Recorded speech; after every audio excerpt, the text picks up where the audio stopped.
Yo, what is up, guys? You're watching Epic Pokemon TCG, and what I got for today, guys, is going to be a Malamar deck profile. So yeah, I just got back from vacation, and guys, I am back on the grind right away. It's cool to be home, but I need to make some videos and need to make some content. But I wasn't really sure what to start off with Pokemon-wise for this deck, so I just kind of decided with Malamar. This is a deck that I actually just recently got a true chance to play, and honestly, I like it. It's not too bad. So, starting off here, 4-4 line of Malamar. I ran 3, but I just was not seeing Malamar enough, so I decided to bump into a 4-4 line. Malamar does have Psychic Recharge. This allows you to attach a Psychic Energy from your discard pile to one of your bench Pokemon, which is extremely nice. Also, Inkay. I know it's Inkay, but I like saying Inkay because Inkay's fun. Inkay has an attack called Hypnosis, which put a Pokemon to sleep. That can come in handy sometimes. You never know. I just want to throw that out there if you're in a tight spot and you need to, Inkay and get them to go to sleep, hopefully by your turn, you can definitely do that. But the idea around this deck is to basically just kind of keep your attackers going with Psychic Recharge, keep sending up stuff, keep attacking, keep energy on the field. Basically the focal point of the deck. And along with Malamar, we have a few Pokemon in here that are going to help it out, like Dawnwing's Necrozma. We're going to run... Okay, I had to make sure. I get Dawnwing's Necrozma and Duskmane Necrozma mixed up all the time. There's too many freaking Necrozmas, dude. But anyway, we have Dawnwing's Necrozma. It has the ability Invasion, just allows you to promote it to the active spot it is on your bench, which is really nice. And then Dark Flash for 120, and then its attack isn't affected by any resistance, which is extremely nice. So basically, it just allows you to hit for 120 even, no problems. 150 with a Choice Band. This can two-shot a lot of stuff, which is extremely nice, and also has a really good GX attack to go along with it. It has Moone's GX for 180, and then basically you can only use this attack if you're behind in prizes. And then Malamar is going to be immune to attacks for a turn, so they basically have to Guzma around it. They have to get something up. They can't attack Malamar, so that's really good. Just if they can't find anything, it basically just kind of buys you a turn. And then we're also going to pair it up with regular Necrozma. It has Lights In, basically colorless Pokemon can't attack Necrozma. If Tauros was still a big thing, this would be a little more relevant, but it's not. But it also has Prismatic Blast for 10, and then you discard all Psychic Energy attached to it, and it does 60 for each energy you discard in this way. Really, really nice. And then Black Ray GX, which is a fantastic attack. Just a really good way to kind of get damage set up on the field. It does 100 to all of your opponent's Pokemon GX and EX. So really, really good card. Just allows you to kind of soften everything up right off the gate. You have multiple GX's attack you can use with this deck, so really it just kind of depends on the matchup on which one you want to use. But Black Ray GX will just kind of get everything that's on the field currently in that one-shot range, which is really nice. And then its first attack, basically just something you can use to one-shot stuff if you really need to, because that'll be 190 and then 220 with a Choice Band, which is really, really good. All right, next up we have Mewtwo. I apologize if you see the weirdest cut ever. I had a noise in the background. But anyway, so I know that the regular Mewtwo is an option, but this one is actually not too bad because basically it has full burst, and you can attach a bunch of Psychic on there, and it does 30 for each energy attached to it. But it also has Super Absorption for 60, and then you get to heal 30 from Mewtwo. If you have a Choice Band on Mewtwo and you hit a Buzzwole, you get to do 180, which is really, really nice, and then you get to heal some damage from Mewtwo. And then also it has Psystrike GX for 200, and basically it gets past all abilities on your opponent's active Pokemon, like all affects everything. So if they have a Hoopa or they have a Dawnwing's Necrozma and they just use the GX attack, you can use Psystrike and just kind of get through it, hit it for 200, and boom, you're good to go there. As I punch my camera, holy crap, I apologize. But yeah, Mewtwo is just a really good card. Definitely a personal preference if you want to run the normal one over this one. Then we have one Mimikyu. I actually did not think I would enjoy this card as much as I did, but I freaking love Mimikyu in this deck. Just the copycat attack is so good. Especially when you have players running the Magnezone deck at your locals. It's just really fun because they'll use Meteor Tempest and you throw down this little tiny Mimikyu. This little bitty Mimikyu. And then you get to return the KO if they just took a KO. It's extremely nice. It also has Filch. You get to draw 2 cards, but overall Mimikyu is a pretty solid card. I like it. Very helpful in different situations as well. And also if you have a Buzzwole, you're facing down, you can just slap down Mimikyu, and if they use Knuckle Impact or something like that, you can copy Knuckle Impact and knock it out. It's really, really funny. But we're going to round out the Pokemon with 3 Tapu Lele GX. Whenever you play this Pokemon down from your hand onto your bench, you can search your deck for a supporter card. Extremely nice, extremely clutch. And then it has, of course, Energy Drive for 20 attached to both defending Pokemon. And then Tapu Cure we can actually use with this deck. Just basically heals 2 Pokemon completely Extremely nice. But yeah, there's the Pokemon line right there, guys. We got 4 Malamar, and then we got a bunch of 2s. We got 2 Domwings Necrozma. We got 2 Necrozma. I guess we just have 2 sets of 2. Ignore me. 1 Mewtwo, 1 Mimikyu, and 3 Tapu Lele. So, yeah, that's going to do it for the Pokemon. Now we're going to get into the supporters. Will I be able to get through in another recording session without hitting my camera a bunch of times? Let's hope.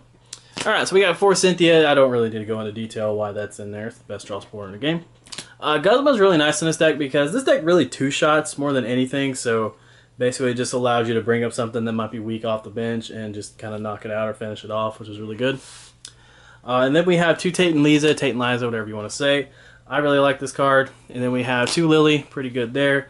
Especially opening turn, it's really nice. It just kind of allows you to kind of, I guess, hold on to your Cynthias. Basically, if you can get like at least 5 cards off of a Cynthia or something like that, you know, it's really good.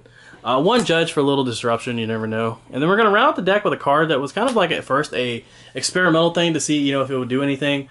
And turned into be like a card that I really like. I was very surprised how it turned out to be like a very handy card.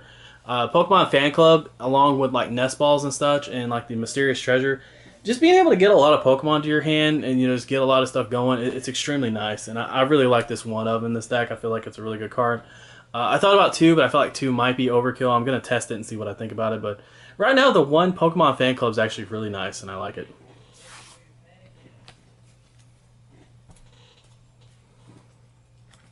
Alright, for the trainers, we have 4 Mysterious Treasure. You don't need Ultra Ball as much with this deck because, of course, Mysterious Treasure does limit you to Psychic and Dragon Pokemon, but, you know, hey, that's kind of all we run in this deck, so it's not too bad. But basically, it's Ultra Ball, but you have to discard 1 less card.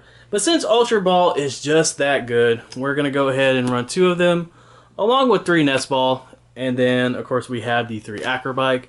These are the cards that are going to kind of get you through your deck and get you your Pokemon and such. Really? I hit my camera again. How do I keep hitting my camera? There we go. I swear this has not happened this many times before. But anyway, so the good thing about Acro Bike is, let's say you look at the top 2, you're like, oh, there's a card I need, and there's an energy. You can throw the energy off to the discard pile and then Psychic recharge it right back onto a Pokemon. Really good there. Acro Bike's just like a way to kind of cycle through your deck a little faster. And then Nest Ball is extremely clutch with this deck because you really need to get that bench set up early. And if you draw a Pokemon Fan Club and you draw a Nest Ball, you just kind of get your field set up turn 1. It's extremely good. And I really like the combination. I was really iffy on running Fan Club with Nest Ball, but the necessity to get your bench going is just so good. Yeah, we're going to run 2 Choice Bands. Also, this is just in here to add a little extra damage. If you really, Dylan? Really? Just to add a little extra damage if you might need to. And then we run 1 Rescue Stretcher to get some Pokemon back because you never know if a certain Pokemon that you're using in a game, you know, is just better than the other. Some Pokemon in this deck are really good in certain matchups than others, so it just depends. You want to get those Pokemon back into your deck. Then we have 1 Field Blower just to discard stuff, mostly Shrine of Punishment, but we also have 3 Altar of the Moon, which is really good to get rid of that Shrine of Punishment. And the cool thing about Altar of the Moon is it allows you to kind of have like a similar effect to a Floatstone Domwings Necrozma. Whenever it has an energy on it, you can retreat for free, invasion, just kind of keep doing that. And also really pair it up with regular Necrozma is really good. Because if you have Altar of the Moon out, you can Invasion and then like Psychic Recharge on the Necrozma and then start attacking again, which is really good. It just gives you a counter stadium, and it's also extremely useful because it gives your Pokemon free retreat if they have a Psychic energy on it. And with this deck, this is actually not too hard to do. Alright. Obviously, it doesn't say free retreat on the card, but everything in this deck has 2 retreat cost. So it gives everything in this deck free retreat, I should say. I should be a little more like detailed with that. But alright, we're gonna round out the deck, guys, with 1, 2, 3, 4, 5, 6, 7, 8, 9, 10, 11 Psychic Energy. I went for 11. I know some lists went for 10, especially locals. But anyway, I went for 11 just to guarantee I get some energy because, you know, energy is really important. And yeah. But anyway, that's gonna do it for the deck, guys. The strategy is very simple. You just use certain attackers in certain matchups. You got Malamar to kind of power up Pokemon, get some energy on them. You know, you have Necrozma, Domwings Necrozma, Mewtwo, and yeah, little guy, there you are. Yeah, Mimikyu. These are going to be kind of your attack. Are you serious? I keep hitting my camera.